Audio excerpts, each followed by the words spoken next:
ആകാശവാണി.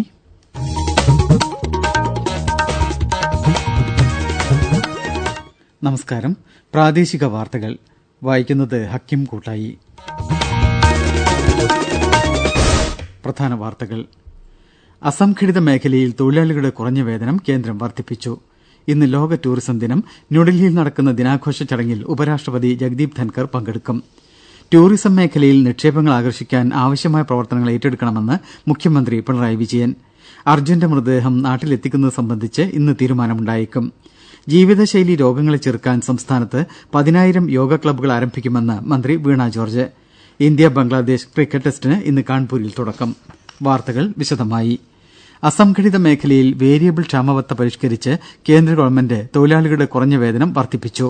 അടുത്ത മാസം 1 മുതൽ ഇത് പ്രാബല്യത്തിൽ വരും. Desk report. വൈദഗ്ധ്യം അടിസ്ഥാനമാക്കിയാണ് മിനിമം വേതന നിരക്കുകൾ തരംതിരിച്ചിരിക്കുന്നത്. വൈദഗ്ധ്യമില്ലാത്തവർ, പകുതി വൈദഗ്ധ്യമുള്ളവർ, ഉയർന്ന വൈദഗ്ധ്യമുള്ളവർ എന്നിങ്ങനെയും ഭൂമിശാസ്ത്രപരമായി A-B-C എന്ന് തരംതിരിച്ചുമാണ് പുതിയ നിരക്കുകൾ നിശ്ചയിച്ചിരിക്കുന്നത്. നിർമ്മാണം, തൂത്തുവാരൽ, വൃത്തിയാക്കൽ തുടങ്ങിയ അവിദഗ്ധ ജോലികൾക്കായി ലോഡിംഗ് ആൻഡ് അൺലോഡിംഗ് എന്നിവയിൽ A ഏരിയയിൽ ഒരു ദിവസം 783 രൂപ ലഭിക്കും. അർദ്ധ വൈദഗ്ധ്യമുള്ള തൊഴിലാളികൾക്ക് മിനിമം വേതനം പ്രതിദിനം 868 രൂപയും വൈദഗ്ധ്യമുള്ള ക്ലറിക്കൽ, വാച്ച് ആൻഡ് വാർഡ് എന്നിവയ്ക്ക് ഒരു ദിവസത്തെ കുറഞ്ഞ വേതനം 954 രൂപയുമായിരിക്കും. ഉയർന്ന വൈദഗ്ധ്യമുള്ള തൊഴിലാളികൾക്കും വാച്ച് ആൻഡ് വാർഡിലും പുതുക്കിയ വേതനം പ്രതിദിനം 1035 രൂപയായിരിക്കും.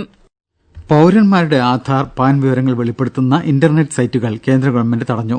പൌരന്മാരുടെ ആധാർ, പാൻ കാർഡ് വിശദാംശങ്ങൾ ഉൾപ്പെടെ വ്യക്തിപരമായി തിരിച്ചറിയാൻ കഴിയുന്ന തന്ത്രപ്രധാനമായ വിവരങ്ങൾ വെളിപ്പെടുത്തുന്ന ചില വെബ്സൈറ്റുകൾ ഇലക്ട്രോണിക്സ് ആന്റ് ഇൻഫർമേഷൻ ടെക്നോളജി മന്ത്രാലയം തിരിച്ചറിഞ്ഞതിനെ തുടർന്നാണ് ഇത്. ഇന്ന് ലോക ടൂറിസം ദിനം.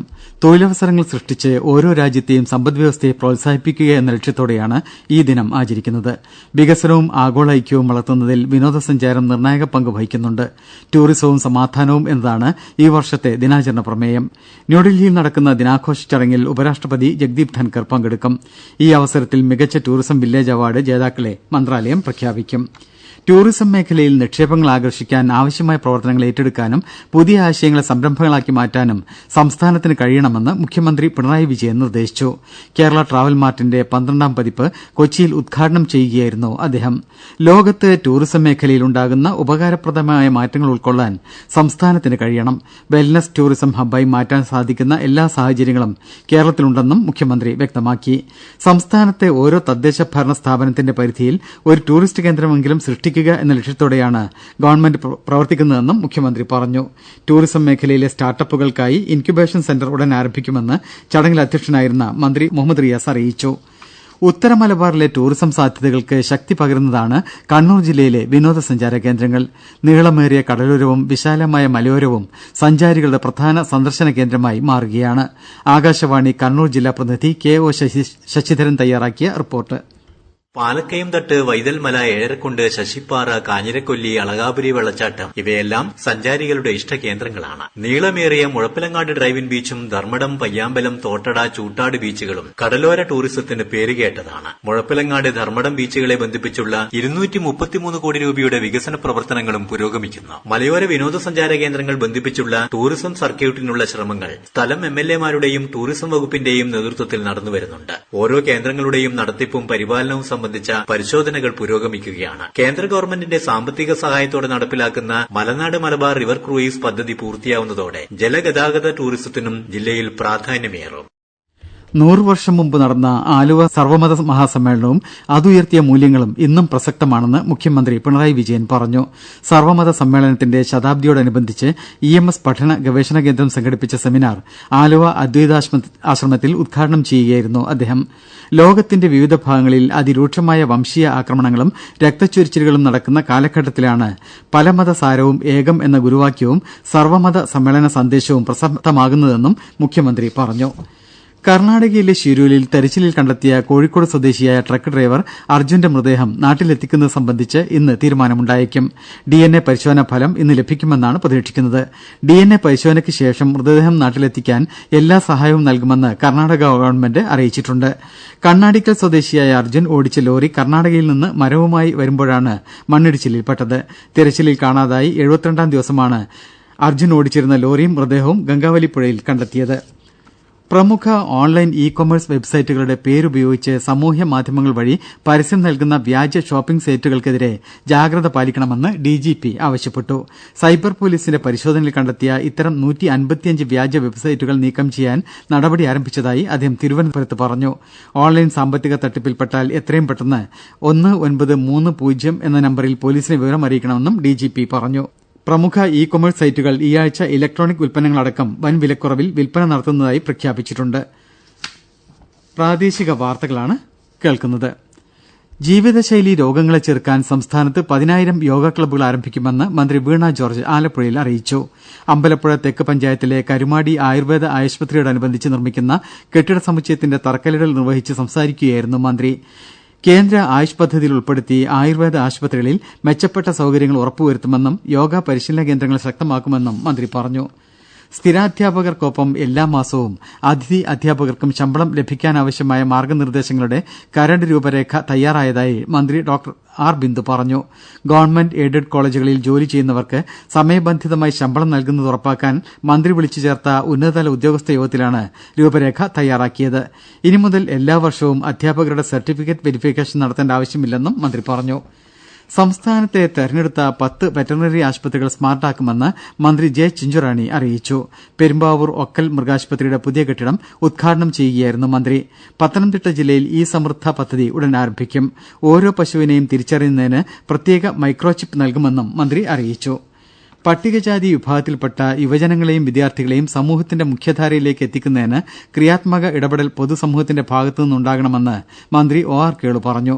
എറണാകുളം ജില്ലാ പഞ്ചായത്തിന്റെ വാർഷിക പദ്ധതിയുടെ ഭാഗമായി പട്ടികജാതി വിഭാഗം യുവജനങ്ങൾക്കായി നടപ്പാക്കുന്ന തൊഴിൽ നൈപുണ്യ പരിശീലന കോഴ്സുകളുടെ ഉദ്ഘാടനം നിർവഹിക്കുകയായിരുന്നു അദ്ദേഹം.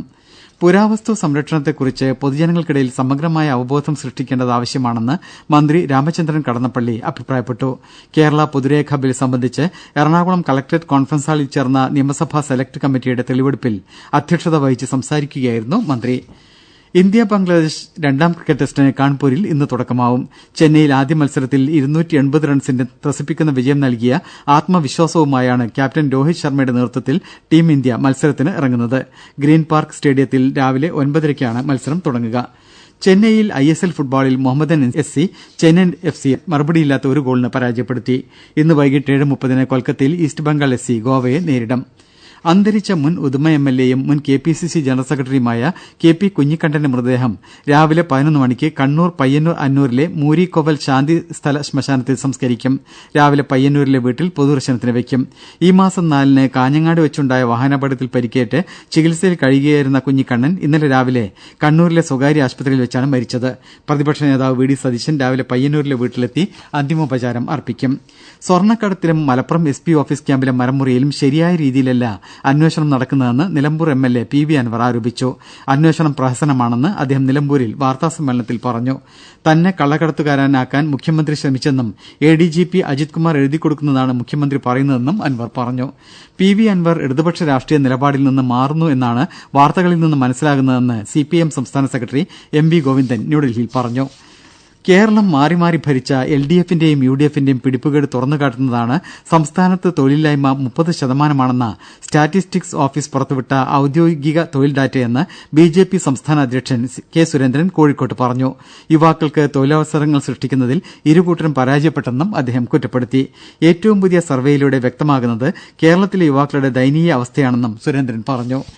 എറണാകുളം KSRTC ബസ് സ്റ്റാൻഡിൽ ജനകീയ പങ്കാളിത്തത്തോടെ ശുചീകരണ സൌന്ദര്യവൽക്കരണ പരിപാടി രാവിലെ കൊച്ചി മേയർ M അനിൽകുമാർ ഉദ്ഘാടനം ചെയ്യും. ഹരിത കേരള മിഷൻ, കൊച്ചി നഗരസഭ, ശുചിത്വ മിഷൻ, KMRL തുടങ്ങി വിവിധ സ്ഥാപനങ്ങളുടെ സഹകരണത്തോടെയാണ് പരിപാടി സംഘടിപ്പിക്കുന്നത്. പ്രധാന വാർത്തകൾ വീണ്ടും. അസംഘടിത മേഖലയിൽ തൊഴിലാളികളുടെ കുറഞ്ഞ വേതനം കേന്ദ്രം വർദ്ധിപ്പിച്ചു. ഇന്ന് ലോക ടൂറിസം ദിനം. ന്യൂഡൽഹിയിൽ നടക്കുന്ന ദിനാഘോഷ ചടങ്ങിൽ ഉപരാഷ്ട്രപതി ജഗ്ദീപ് ധൻകർ പങ്കെടുക്കും. ടൂറിസം മേഖലയിൽ നിക്ഷേപങ്ങൾ ആകർഷിക്കാൻ ആവശ്യമായ പ്രവർത്തനങ്ങൾ ഏറ്റെടുക്കണമെന്ന് മുഖ്യമന്ത്രി പിണറായി വിജയൻ. അർജുന്റെ മൃതദേഹം നാട്ടിലെത്തിക്കുന്നത് സംബന്ധിച്ച് ഇന്ന് തീരുമാനമുണ്ടായേക്കും.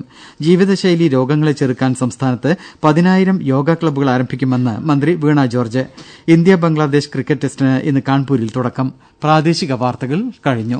ആകാശവാണി വാർത്തകളും വാർത്താധിഷ്ഠിത പരിപാടികളും all India radio news Calicut എന്ന യൂട്യൂബ് ചാനലിൽ ലഭ്യമാണ്. അടുത്ത വാർത്താ ബുള്ളറ്റിൻ 7:25.